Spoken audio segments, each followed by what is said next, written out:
একদিন হযরত আবু হুরায়রা রাদিয়াল্লাহু তাআলা আনহু রাতের বেলায় রাসূলের কাছে এসে কাঁদতেছিলেন গভীর রাত্রে। রাসূলুল্লাহ তাকে প্রশ্ন করলেন, আবু হুরায়রা তুমি কাঁদো কেন? তিনি বললেন, ইয়া রাসূলুল্লাহ, মা আমাকে মেরেছে। রাসূল বললেন, তুমি কি কোনো বেয়াদবি করেছো? তিনি বললেন, না, আমি কোনো বেয়াদবি করিনি। তো মারলো কেন? হযরত আবু হুরায়রা বলছেন, ইয়া রাসূলুল্লাহ, আমার মা হলেন মুশরিকা, এখনো কাফের, ঈমান আনে নাই আপনার প্রতি। আমি রাত্রে যখন বাড়ি ফিরেছি তখন আমার মা আমাকে প্রশ্ন করলো, আবু হুরায়রা এত রাত কোথায় ছিলি? আমি বললাম, মা, গোটা পৃথিবী যার পায়ের উপরে চুমা খাইতে পারলে নিজেদেরকে ধন্য মনে করে সেই মুহাম্মদ সাল্লাল্লাহু আলাইহি সাল্লামের কাছ থেকে আসতে আমার এই দেরি হয়েছে। হে রাসূল, আপনার নাম শুনে আমার মায়ের পায়ের রক্ত তার মাথায় উঠে গেল, আমাকে মারা আরম্ভ করলো। হয় আমার মা আমাকে বললেন, হয় আমার বাড়ি ছাড়বি আর নয় মুহাম্মদ সাল্লাল্লাহু আলাইহি সাল্লামের বাড়ি ছাড়বি, কোনটা করবি কর। হযরত আবু হুরায়রা বলেন, ইয়া রাসূলুল্লাহ, আমি আমার মাকে বললাম, মা, তোমার গায়ে যত শক্তি আছে সমস্ত শক্তি দিয়ে আমাকে মারো, প্রহার করো, তোমার বাড়ি শুদ্ধ, তাম দুনিয়া ছেড়ে দিতে পারি, আল্লাহ রাসূলের কদম মোবারক ছাড়া আমার পক্ষে সম্ভব নয়। মা আমাকে গলা ধাক্কা দিয়া আমাকে বের করে দিল।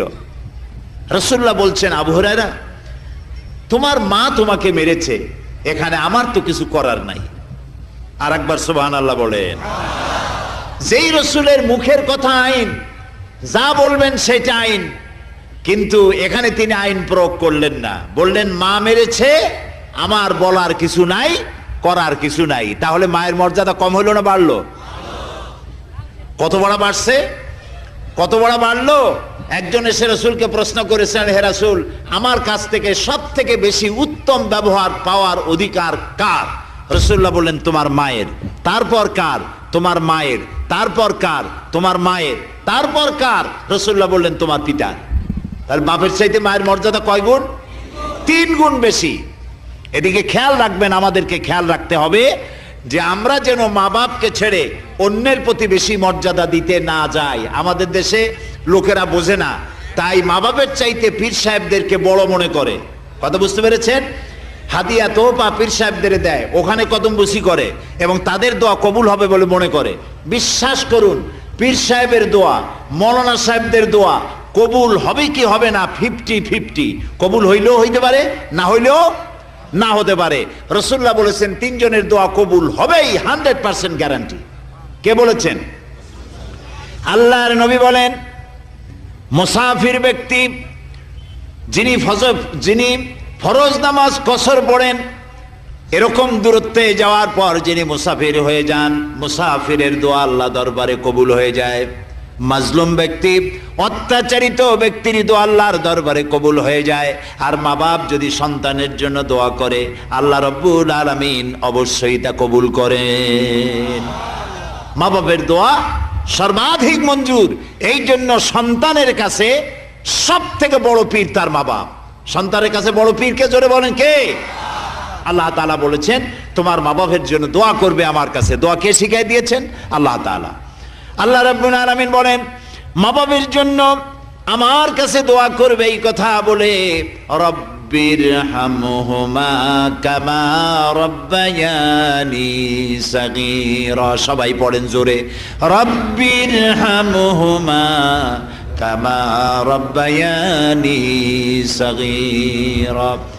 আল্লাহ তাআলা শিখাই দিলেন, আমার কাছে দোয়া করো, আল্লাহ তাআলা, আমার অসহায় যখন আমি ছিলাম, আমার অসহায়ত্বের সময় আমার মা বাপ যেভাবে আমাকে স্নেহ করে লালন করেছে, আল্লাহ তুমি আমার মা বাপকে তোমার রহমতের কোলে লালন পালন করো। জোরে বলেন আমিন। সবাই এই দোয়া করবেন, মনে থাকবে? মনে থাকবে? অনেক মুসলমান আছে বোঝে না, মাজারে যায় চাদর দেয়, মাজারে যায় মশারিটা নেয়।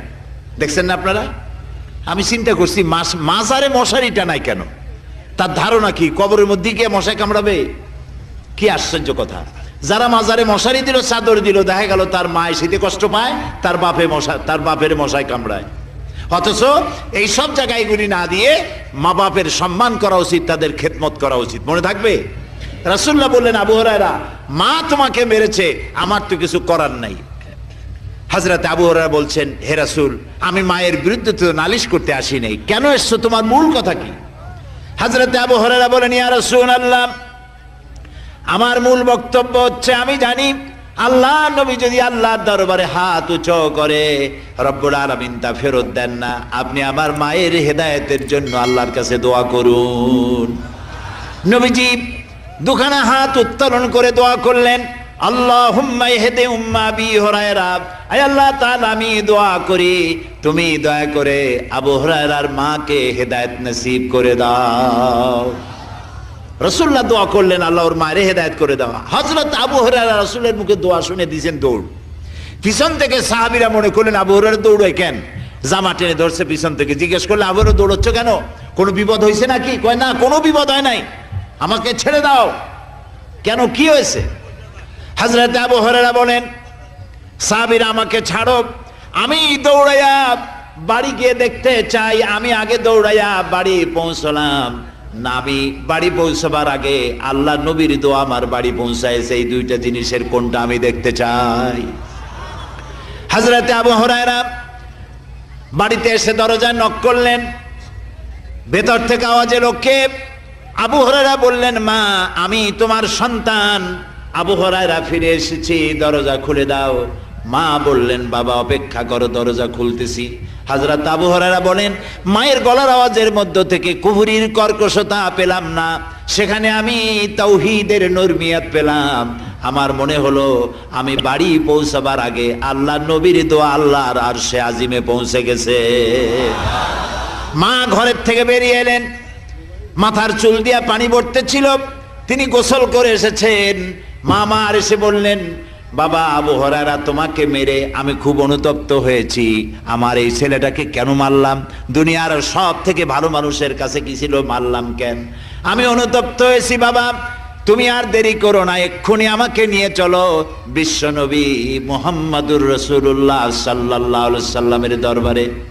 হযরত আবু হুরায়রার মা রাসূলের দরবারে এসে নবীজিকে দেখে উচ্চ স্বরে পড়ে নিলেন, লা ইলাহা ইল্লাল্লাহু মুহাম্মাদুর রাসূলুল্লাহ। জোরে পড়েন সবাই, লা ইলাহা ইল্লাল্লাহ, লা ইলাহা ইল্লাল্লাহ, লা ইলাহা ইল্লাল্লাহু মুহাম্মাদুর রাসূলুল্লাহ। নবী করিম সাল্লাল্লাহু আলাইহি সাল্লাম এই মর্যাদা ছিলেন, যে মর্যাদা আমি বললাম। রাসূলের মর্যাদা বলে তো শেষ করতে পারবো না, সেটা আমার বিষয় নয়। আমি এতটুকুন বুঝালাম, নবী হচ্ছেন বিশ্ব নবী, তারপরে আর কোন নবী আসবে না। লা নবিয়্যা বা'দি ওয়ালা রাসূলা। রাসূলুল্লাহ বলেছেন আমার পরে নবীও আসবে না, রাসূলও আসবে না। তার সম্মান আল্লাহর পরেই। সুবহানাল্লাহ বলেন। এই নবীর কাছে আল্লাহ তাআলা একখানা কিতাব দিলেন, কিতাবখানার নাম কি কোন তো? আল কোরআন। এই কোরআনের মধ্যে কোনো ভুল নাই। এই কোরআন আমাদেরকে আল্লাহ তাআলা দিলেন, এবং কোরআনের মধ্যে আমরা কিভাবে জীবন পরিচালনা করব এগুলি আল্লাহ সব বলে দিলেন নবীর মাধ্যমে। নবীজি তার জীবনের, নবুয়তের জীবনের দুইটা ভাগ। কয়টা ভাগ? দুইটা ভাগ। একটা ভাগ হলো মক্কি আর একটা মাদানী। মাশাআল্লাহ, আপনাদের ওয়াজ শুনে মজা আছে, সব বুঝেন আপনারা। একটা হলো মক্কি জীবন আর একটা মদনী জীবন। মক্কি জীবনে তিনি 3 দফা দাওয়াত দিয়েছিলেন। বলেন তো কয় দফা? 3 দফা। তাওহীদ, রিসালাত, আখিরাত। কয়টা হইল? 3টা দাওয়াত। 1 নম্বরে বুঝালেন আকাশ আর জমিনের স্রষ্টা একজন, তোমার আমার স্রষ্টা একজন, এখানে দ্বিতীয় কারো কোনো অবদান নাই। আমাদের স্রষ্টা কে? জোরে বলেন, আরো জোরে বলেন। আল্লাহ। কি মজার নাম, কি মজার নাম আল্লাহ। আল্লাহ যদি বলি, লক্ষ্য করতেছেন আমি কি বলতেছি? যদি বলি আল্লাহ, তাহলে এটা অশুদ্ধ।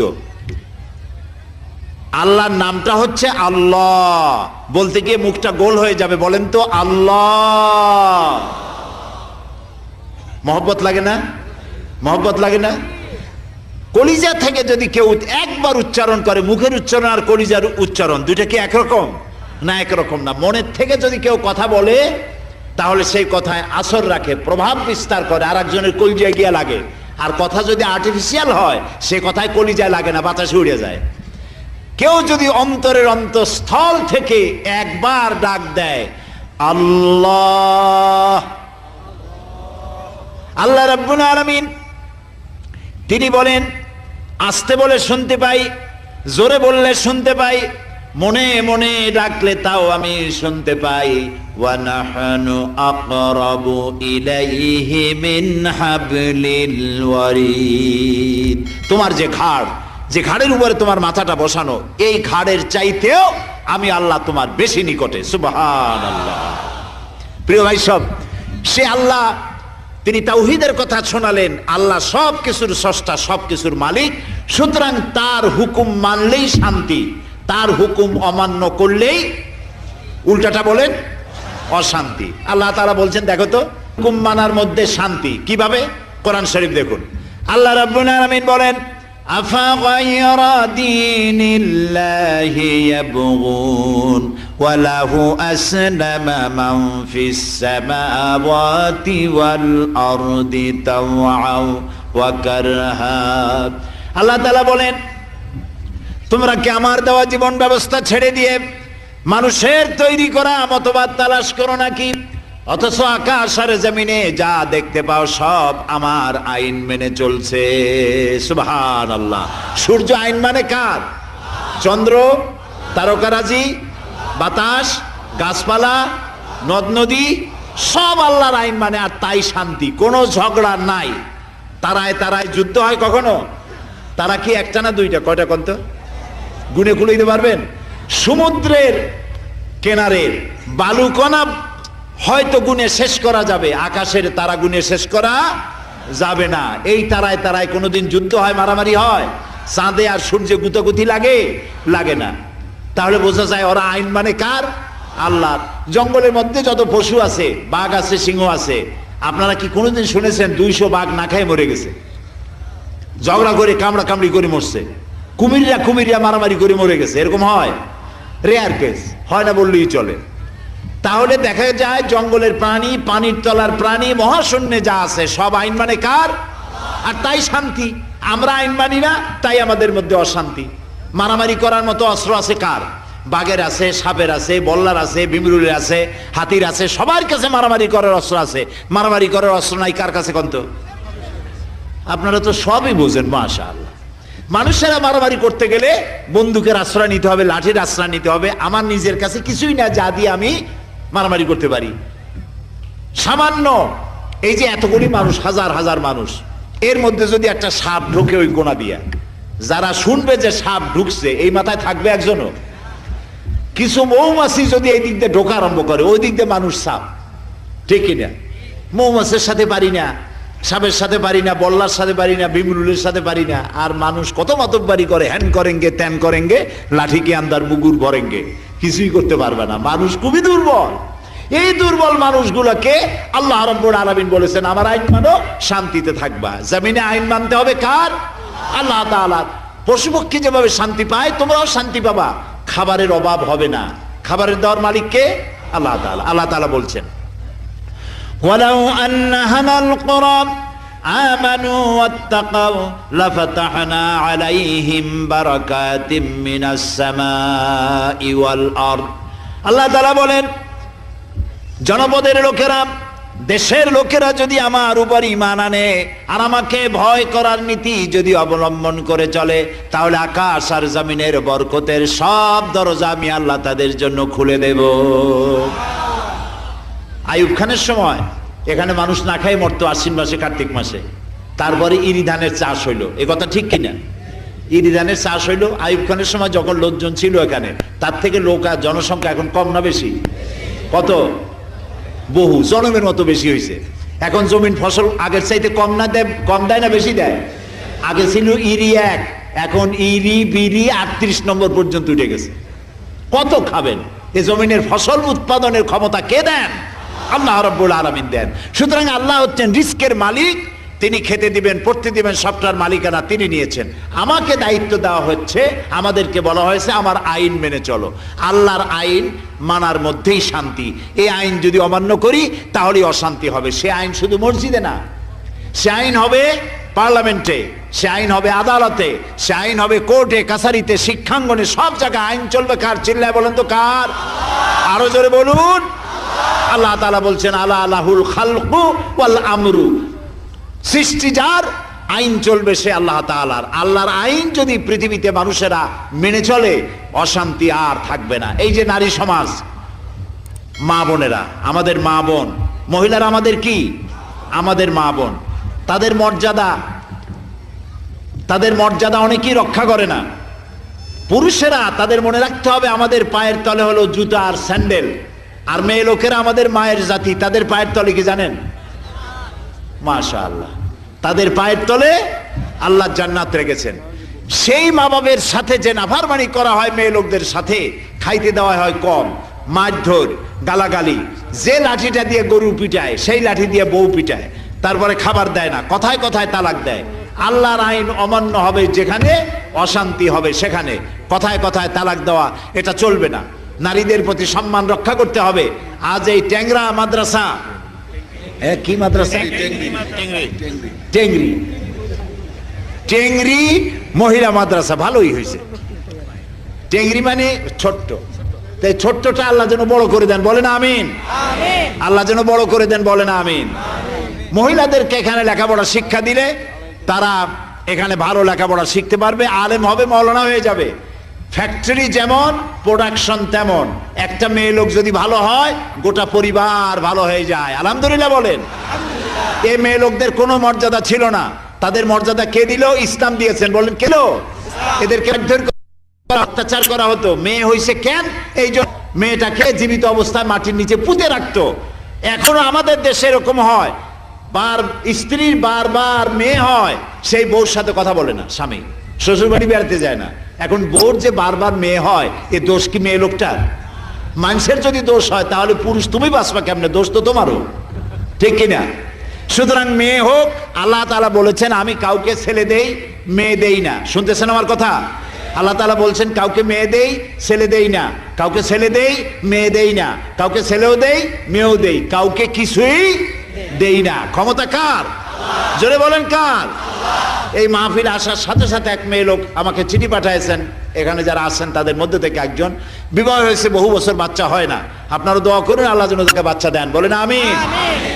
সুতরাং মেয়েদের প্রতি আচরণ ভালো হতে হবে।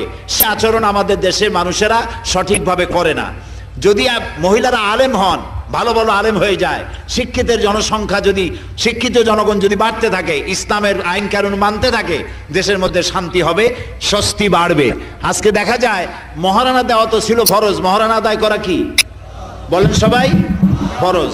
এই মহারানা দিতে হবে কাকে? কন্যাকে। কিন্তু কন্যা মহারানার টাকা পায় না, উল্টা বরপক্ষ টাকা আদায় করে নিয়ে যায়। এটাকে কি বলে? যৌতুক। মধুপুরে এইসব নাই? আছে এখানে? এই যৌতুক, চিন্তা করেন, এই যৌতুক আপনার কন্যা পক্ষ আপনার দিবে কেন? আপনি তার কাছ থেকে যৌতুক আদায় করবেন কেন? রাসূলুল্লাহ তো জামাইকে কিছু দেন নাই, দিয়েছিলেন মেয়েকে। লক্ষ্য করুন, সেটা যৌতুক ছিল না, সেটা ছিল উপহার। মেয়েকে, রাসূলুল্লাহর মেয়েকে বিয়ে দিলেন। ফাতেমাকে কার সাথে দিলেন? হযরত আলীর সাথে। বিয়ে দেওয়ার সময় রাসূলুল্লাহ কি দিলেন? দিয়েছেন একটা তোশক, পানি রাখার একটা মশক, আর সোপড়া ভরে তা দিয়ে একটা বালিশ, আর আটা পেশার একটা জাতা। সুবহানাল্লাহ বিহামদি। বিশ্ব নবীর মেয়ের বিয়েতে এই ছিল রাসূলের উপহার। এগুলি কি পুরুষের জন্য কার্যকরী না মেয়েদের জন্য? কাজী কন্যা পক্ষ যেটা দেবে সেটা মেয়েকে দেবে, ছেলেকে দেওয়ার কোনো প্রয়োজন নাই। তবে হ্যাঁ, কেউ যদি খুশি হয়ে তার জামাইকে যদি একটা ঘড়ি দিল, শেরওয়ানি দিল, কাপড় দিল, ভিন্ন কথা। কিন্তু চাইয়া যদি আদায় করেন, বিবাহ হওয়ার সাথে সাথে, বিবাহ হওয়ার সময় যে ওগুলোর কি বলে, ঘটকালি করে যারা, জি ঘটক, এগুলো গিয়া বলতে থাকে যে বিবাহ হইতে হইলে 10 লক্ষ টাকার পুঁজি দিতে হবে, গুলশানে বাড়ি বানায় দিতে হবে, মঙ্গল গ্রহে অফিস বানায় দিতে হবে।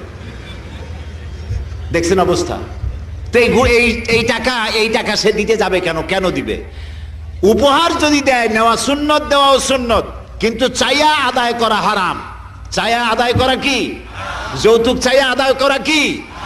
এখন আপনারা যারা ছেলের বিবাহ এখনো দেন নাই, তারা কি আজকে ওয়াদা করতে পারবেন যে এই যৌতুকের মতো সামাজিক এই বিশাল অপরাধের কাজে আমি জড়াবো না, বিনা যৌতুকে আমার ছেলেকে বিয়ে দেব? ওয়াদা করতে পারবেন না? মনে করবেন যে আল্লাহ এই মাহফিলে আসলাম কেন? যার ছেলে বিয়ে দেন নাই ওয়াদা করতে হবে যৌতুকের নামের হারাম বস্তু চাইয়া আমি কন্যা পক্ষকে নির্যাতন করে আদায় করব না, এই ওয়াদা করতে পারবেন? তাহলে ছেলের বাপেরা হাত উঁচু করে দেখেন তো, ছেলের বাপেরা সবাই ছেলের বাপ, মাশাআল্লাহ। এই যে ছোট ছোট ছেলে বান হাত উঁচু করছো কেন? তোমরা তো বিয়েই করো নাই। আচ্ছা হাত নামান। এবার যুবকদের পালা। যুবক তোমরা যারা বিয়ে করো নাই, বিবাহ করা দরকার আছে কিনা? শ্বশুর যদি ইচ্ছা করে যদি ঘড়ি দেয় আলহামদুলিল্লাহ, না দিলে ইন্নালিল্লাহ, নাকি? না দিলেও আলহামদুলিল্লাহ। সুতরাং বিবাহ করতে গিয়ে বিবাহ করার কথা বলে দিই, কেমনে বিয়ে করবা? লেখাপড়া শেষ করিয়া চাকরি নিয়ে কাজ হাতে পাইয়া তারপর বিয়ে করবা। বাপের ঘাড়ের বোঝা হবে না, শ্বশুর বাড়ির বোঝা হবে না। এর থেকে কলঙ্কিত জীবন আর নাই। এই জন্য শ্বশুর বাড়ি থেকে টেলিভিশন না হলে দেখা যাবে না, এই চিন্তা মাথা দিয়ে বাদ দিতে হবে। বিবাহ করবে নিজের টাকা দিয়া, বাপ মা যদি দেয় সেই টাকা দিয়া। বিবাহ করে স্ত্রীকে সম্মানের আসনে বসায় রানীর ভালোবাসা আর মর্যাদা দিয়ে নিয়ে আসবে, তাকে নির্যাতন করবে না। এই কথাগুলি এই কারণে বলি, আমাদের দেশে যৌতুকের একটা গরু দেয় নাই, রেডিও দেয় নাই বলে বউকে পিটাইয়া হত্যা করেছে, ফ্যানের সাথে ঝুলায় মেরেছে। হয় না এরকম? সুতরাং যুবক ছেলেদেরকে ওয়াদা করতে হবে যৌতুক ছাড়াই কিছু দিলে ভালো, না দিলেও ভালো, কোনোদিন বউকে নির্যাতন করবে না। এইভাবে বিনা যৌতুকে বিয়ে করবে যারা, সেই সব অবিবাহিত যুবকের এবার হাত উঁচু করো। এখনো তো দেখা যায় সবাই বিয়ে করে নেই। হাত উঁচু করে রাখেন, আল্লাহ দেখুক। আলহামদুলিল্লাহ, আলহামদুলিল্লাহ, হাত নামান। এটি আমার মনে হয় মাহফিল সার্থক হয়েছে। একটি বিশাল সামাজিক অপরাধ যৌতুক। এই যৌতুক প্রথা বন্ধ হলে বিবাহ সহজ হবে আর জেনা করা কঠিন হয়ে যাবে। বলেন আলহামদুলিল্লাহ।